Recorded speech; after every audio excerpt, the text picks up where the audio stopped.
ούτως ουκ αντιμιμείται τα σπουδαίας αξίας.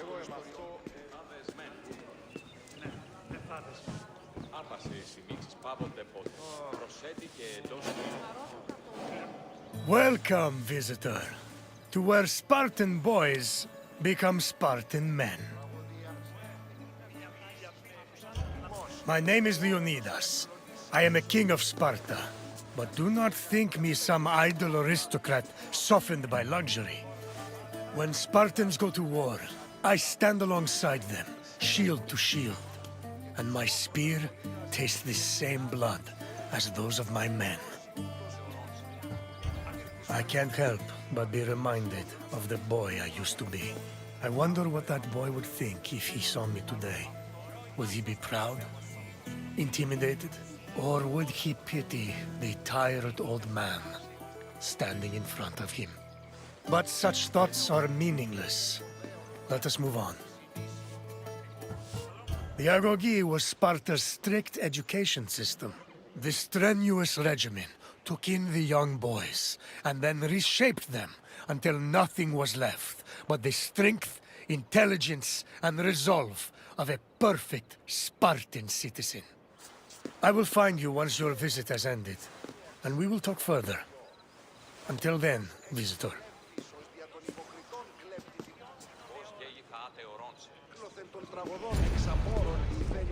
Ψευδομυθία ή της συνεπιφέρει πράξεις και παρεπόμενα.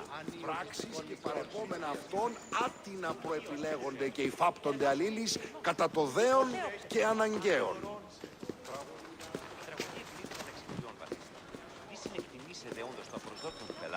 Και τεθεμελιώστε τα δεδομένα και μετά δει παριστάνε το άλγος αυτό.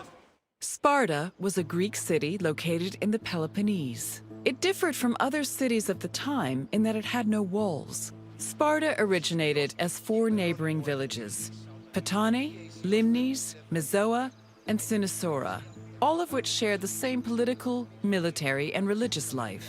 After 2 wars with the Messenians, the city's territory expanded even further. By the 5th century BCE, they allegedly controlled almost half of the Peloponnese.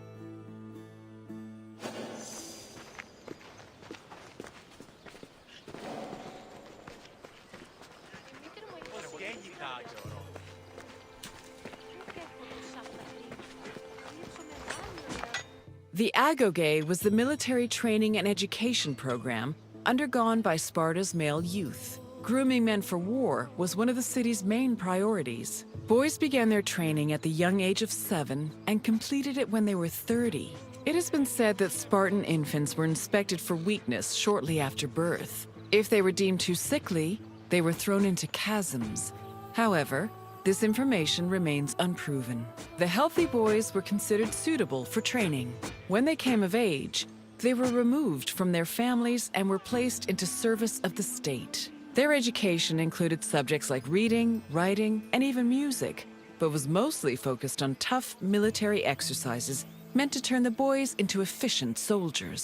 The Agoge was divided into 3 cycles: one for boys aged 7 to 12, one for adolescents aged 12 to 20, and one for men aged 20 to 30. Each cycle included different exercises for refining the body and mind.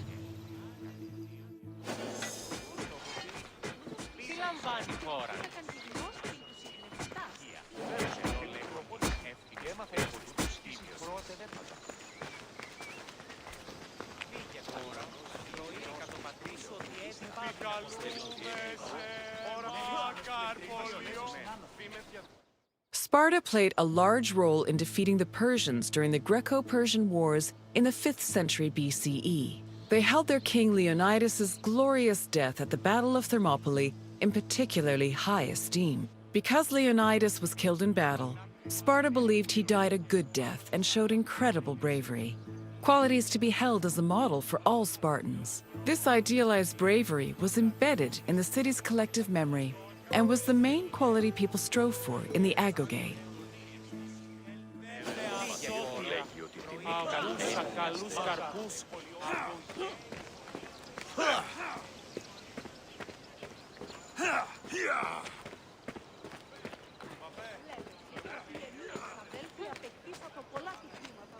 στάδιον συμπροπονείσαι. Εγώ πλεκτάζω ενορνήθη. Και έτσι το πάλε προγυμναστής λιπαρού κύρου. Ου μέμνιο. Παπέ, το αιμοχειρίδιον εξέπνευσε. Τεθλιμμένο στα μάλα είναι. Ακαταπαύστος έτσι. Παπέ, το αιμοχειρίδιον εξέπνευσε. The first cycle of the Agoge focused on boys aged 7 to 12. Each of the boys had shaved heads and wore light clothing. They walked everywhere barefoot, swam the Odyssey River all year long, slept on reeds, and participated in cult rituals for Artemis or Thea. The boys were grouped into herds, or agoli, and were supervised by older adolescents. Once they reached the age of 12, they entered the second cycle of the Agoge, which aimed to integrate them into the society of citizen soldiers. Παπέ, το αιμοχειρίδιον εξέπνευσε. Τεθλιμμένο στα μάλα είναι. Ακαταπαύστος έτσι. Ανήκαμε για προγύμναση.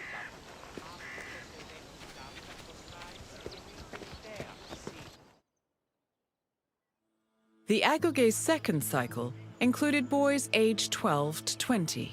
When they reached the age of 20, the young men were dubbed Erinyes and could officially serve as hoplites in the Spartan army. Until the age of 30, Spartan men lived in communal mess halls called Siskenia. From the age of 22 onward, they were permitted to start a family, but 30 was viewed as a more appropriate age to get married. Spartan men served in the military until they turned 60, when they were designated as elders, or gerontes. However, many were known to continue serving anyway, such as King Archimedes III, who fought in the army until he was killed in battle at the age of 62.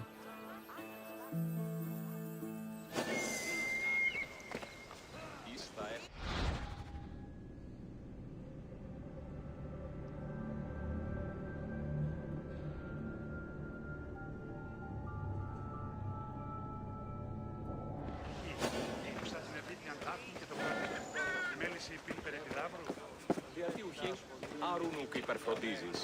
Η ακριβής όχληση μη παρέχεις. All adult male Spartans participated in communal meals called syssitia.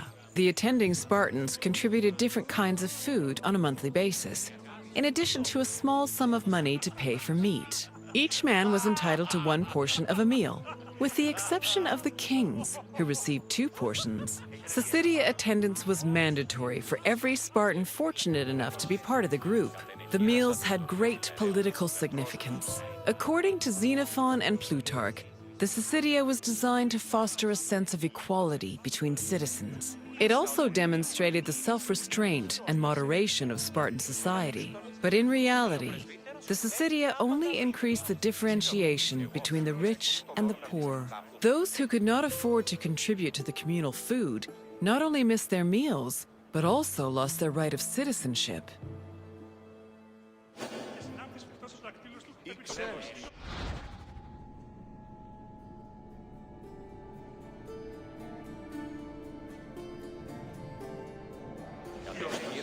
Ας πράξεις. Η απίπνουσα αναμένουσα τον Νίκο. Γύβευσε 10 δραχμάσμι. Εσύ επιλέγεις τον κύριο. Your tour has ended. As you have seen, the Agoge was not for the weak or faint of heart, but it did its job in producing skilled warriors and shrewd citizens. What else would you like to do?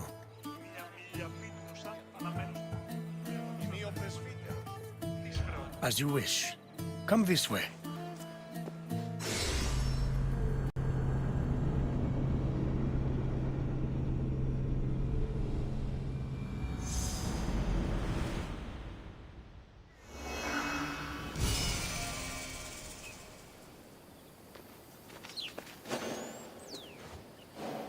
Welcome, traveler, to the site of the legendary Battle of Marathon.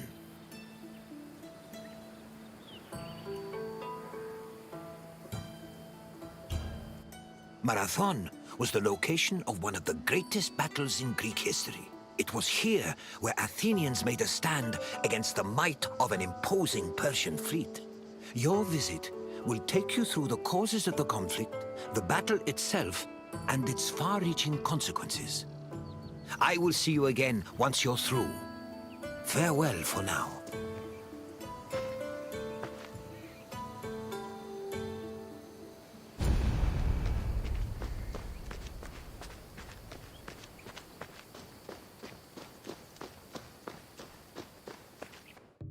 In 490 BCE, 600 Persian triremes landed on a beach 35 kilometers north of Athens.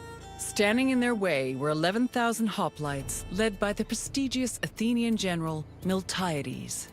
The Persian forces outnumbered the Greeks approximately 5 to 1, and yet the smaller force managed to push back their would-be conquerors. The Battle of Marathon was a major turning point in the Greco-Persian Wars, and the Athenians' victory would be celebrated for many years. The modern-day distance-running event is named a marathon in memory of a soldier from the battle who ran back to Athens to announce their victory, though whether this is real or legend is uncertain.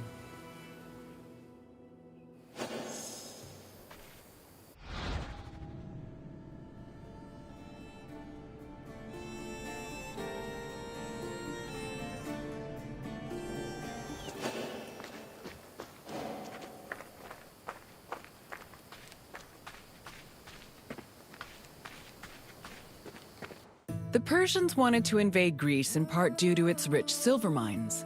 In 545 BCE, they came closer to this goal after their victory over Croesus, the king of Lydia. The victory forced some Greek populations in Asia Minor to surrender and gave the Persians a solid foothold to carry out a large-scale invasion. In 494 BCE, the city of Miletus revolted against its Persian rulers. They were aided by Athens and the nearby city of Eretria, and even burned down an important Persian temple. The Persian king Darius was enraged by their sacrilege, and in 491 BCE, sent messengers to the Greek cities demanding their submission. Athens and Sparta killed the Persian messengers, goading Darius to invade. The Persians began their attacks, first capturing the city of Naxos and enslaving its inhabitants, then taking the city of Eretria. Filled with confidence from their string of victories, the Persians set their sights on Athens.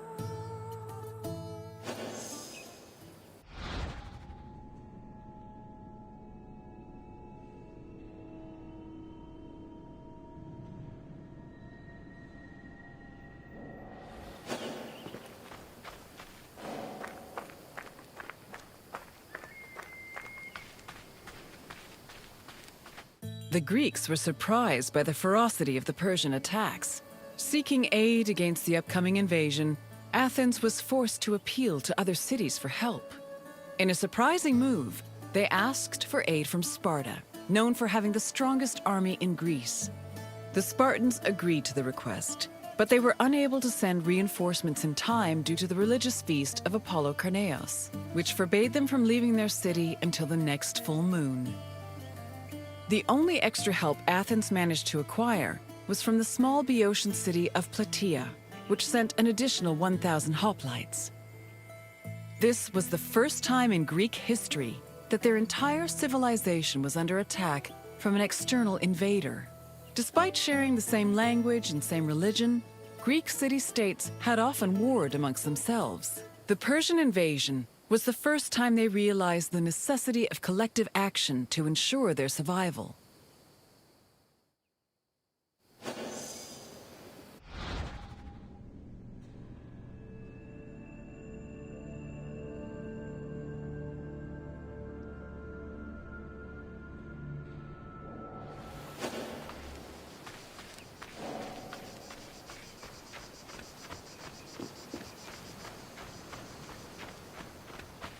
The Persian fleet originally planned to land at the port of Phaleron.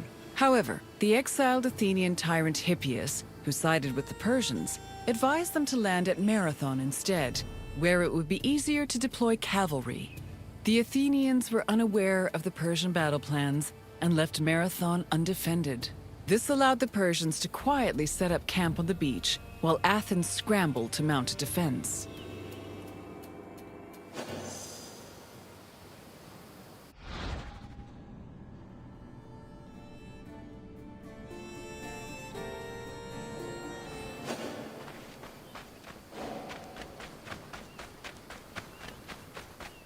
The Persians' overwhelming numerical superiority forced the Athenians to get creative with their defensive strategy. The city sent 10,000 hoplites, along with the extra 1,000 Plataean reinforcements, to a hill located above the Persian encampment. Once in position, Athenians had to decide whether to wait for the Persians to attack or to strike them first.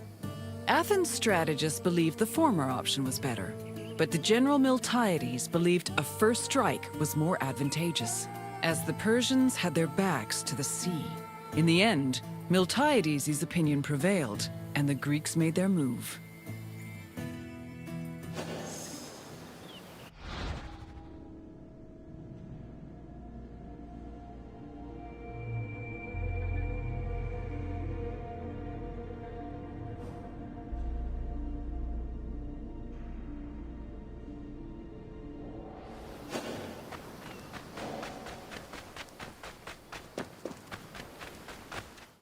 According to Herodotus, the Greek forces charged at the Persians without archers or cavalry. The Persians were unprepared for what they saw as an act of madness. While they were able to hold the Greeks back at first, they were eventually pushed back to their ships and forced to retreat.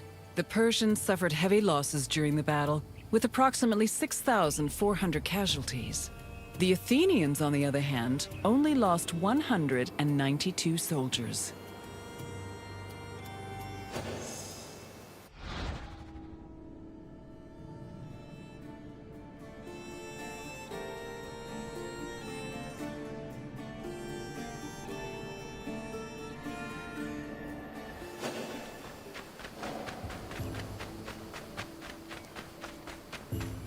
The victory at Marathon was considered miraculous. The Greeks attributed this miracle to the appearance of legendary heroes who they allegedly saw return from the dead to fight at their side in defense of the city. For example, several Athenians swore they saw the mythical king Theseus take up arms at Marathon, a scene which would later be depicted in Athens' Agora. Similarly, some hoplites attested that Heracles appeared at Marathon, clad in his lion's skin and wielding a club. The supposed appearance of these heroes helped elevate the Battle of Marathon to a legendary status among the Greek people.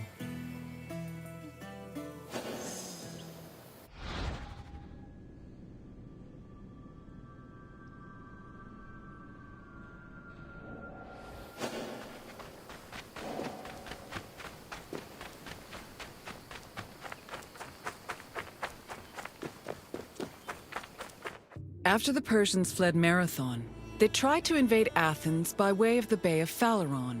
However, this gave the Athenians time to return to their city and mount a proper defense. Fearing further losses, the admiral of the Persian fleet called off their attack, and the Persians returned to their empire. Darius was furious at the campaign's failure and decided to seek vengeance in a retaliatory expedition from both land and sea. Meanwhile, Sparta begrudgingly congratulated Athens on their victory.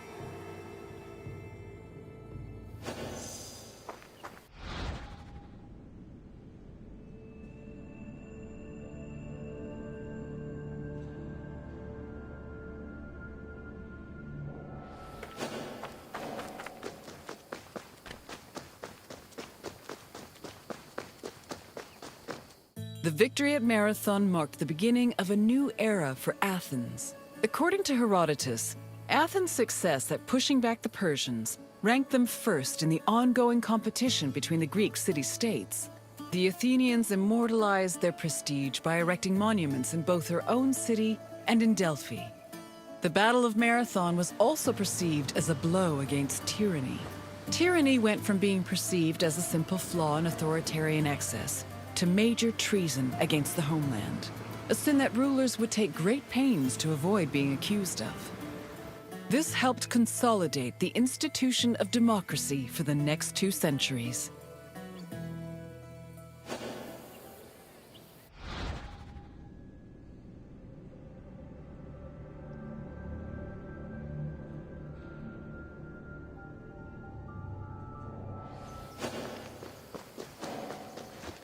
I hope you enjoyed this look into the famous Battle of Marathon. It was not only a major turning point in the history of Athens, but also for all of Greece. Its repercussions would be felt for many years to come. Is there anything else you'd like to do? Farewell, traveler. I hope to see you again soon.